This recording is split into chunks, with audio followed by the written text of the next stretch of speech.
Саламатсызбы? Жашыңыз? Саламатчылык, жашым 37 жашта. 37-де. Так, эмнеге жалып болуп келдиңиз? Жалып 3-4 жыл мурда, 4 жыл мурда, 3 бул жака, сол жак жака импотенция.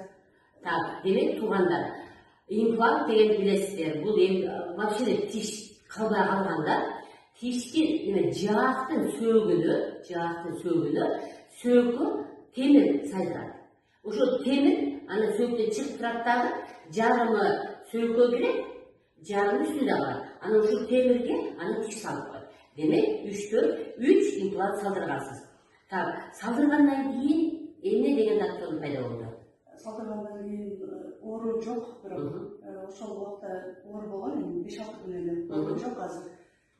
Бездер чоңоюп кетти. Ошол кулак менен эктин ортосунда бездер чоңоюп. Жаактын астындагы, а моюндагы?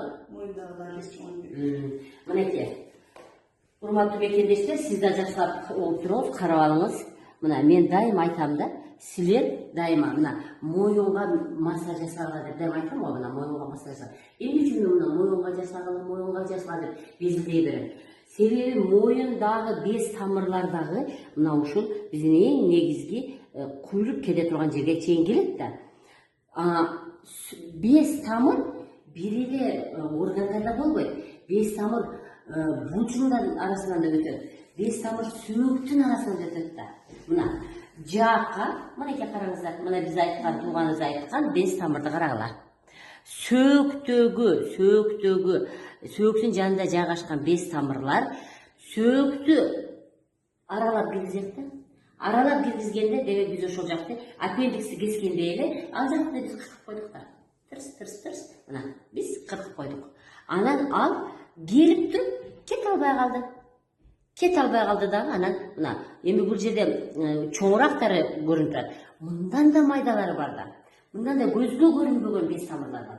Мына ушу без тамырлардын бирөөсүнө доо кетет, 3 жерге имплант койгондон кийин, 3 жерге доо кеткенден кийин, демек кайсы бир бөлүгүнө жол жабылды дагы, ошол жер чоңоюп кетет.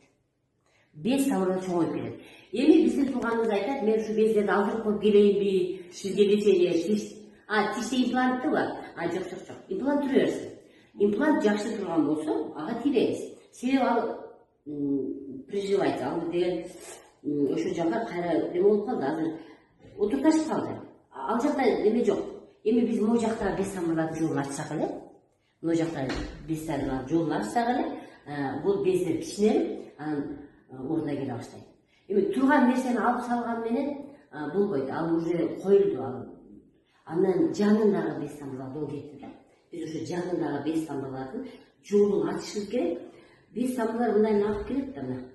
Биз жолдорун ачып койсок эле, мындай келатып эле, могу жерден имплант коюлганда кайсы бир бөлүгү тосулуп калды дагы, келип ошол жерде туруп калып атат. Көрдүңүзбү? Демек, мен ушун менен бул 3-чү случайда, биринчи случайда, эки случайда алар имплант койгондон кийин постоянно такай ооруп болуп туруп алган. Ал деле ушундай механизми. Анын деле эмне үчүн бул ооруп атат? Жолдор кыркылып, без тамырлардын жолдору кыркылып, кан тамырлардын жолдору кыркылып, нерв тамырлары кыркылып калган да. Ошон үчүн постоянно болуп берип турган. Абдан жакшы лечение сүрүп менен. Чындыгында ушул азыркы мезгилде биз албетте лимфомассаж сөзсүз жасалат. Лимфомассаж, урматтуу туугандар, висцерал массаж, урматтуу туугандар, бул эч качан токтобой турган нерсе. 365 күн 90 чыксаңыз 90 жасаңыз деген ушул болот да.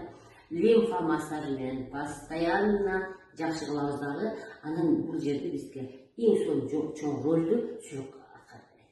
Эми ал үчүн ички курсакты көңдөйдү ичине бошотуп, анан кийин ошоктога жылабыз.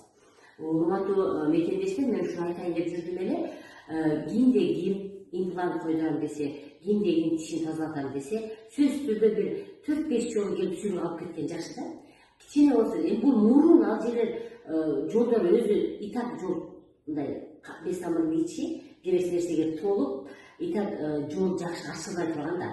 Кыркып койгондон 5 беттер жол жабылып калды да. Демек, сиздер сөөгкө болобу, тиште болобу бир нерсе жасатаардан мурун бир 4-5 жолу келип сүйлөп алып койсоңуздар ушундай осложнение болбойт. Денеңиздер сак болсун. Көрүшкөнгө чейин.